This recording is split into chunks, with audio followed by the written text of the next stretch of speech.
बिहार की राजनीति की दुर्गति इसी कारण से है। 10-15 मिनट से कौन कहां से लड़ रहा है, राजद वाले भाजपा को गाली दे रहे हैं, भाजपा वाले राजद को गाली दे रहे हैं। अरे 40 साल से तो आप ही का रिपोर्ट कार्ड है ना कि बिहार 1990 में भी सबसे गरीब राज्य था और 2025 में भी सबसे गरीब राज्य है।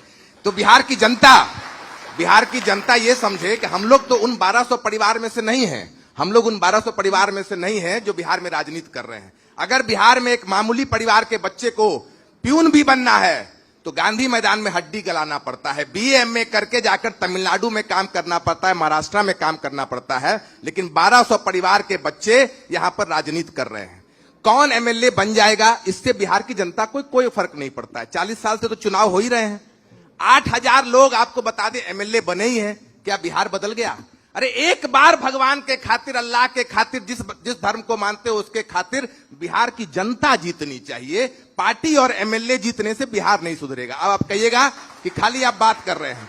आप देखिए कि जनसुराज की ताकत, लोकतंत्र में विकल्प की ताकत कितनी बड़ी है कि सिर्फ जनसुराज के आने से बिहार की जनता पिछले 4 महीने से जीत रही है। अभी आपको 2 मिनट में बता देंगे। पिछले 40 साल में जिस राज्य में धर्म और जाति के नाम पे वोट पड़ता था, पहली बार सरकार ने खजाना खोल दिया है। अगर आप लोग चुनाव को कवर करते हैं तो बताइए पिछले 40 बार में कब सरकार ने खजाना खोजा है? पिछले 40 साल में जिस जाति और धर्म पर लोग वोट देते रहे हैं वहां पर अति पिछड़े लोगों को राजनीतिक भागीदारी नहीं मिली है, शिक्षा नहीं मिली है, जमीन नहीं मिली है।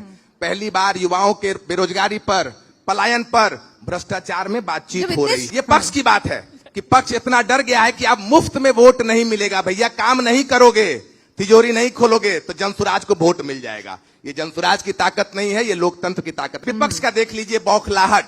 जिस आदमी को 3 करोड़ में कितने जीरो है वो नहीं पता है, वो 3 करोड़ परिवार को जॉब देने की बात कर रहा है। ये बौखलाहट नहीं है तो क्या है? जिस परिवार ने 20-25 साल सिर्फ कट्टा बेचा है वो कलम बेच रहा है। अब कलम फेंक रहा है कलम। जिस परिवार ने जमीन का कट्टा छीना है वो 3 करोड़ नौकरी देने की बात कर रही है। ये बिहार की जनता की ताकत है कि अगर विकल्प होगा, अंग्रेजी में कहावत है मैम कि democracy thrives when there is credible alternative. School का बस्ता, छाप पर बटन दबा, जनसुराज को विजयी बना।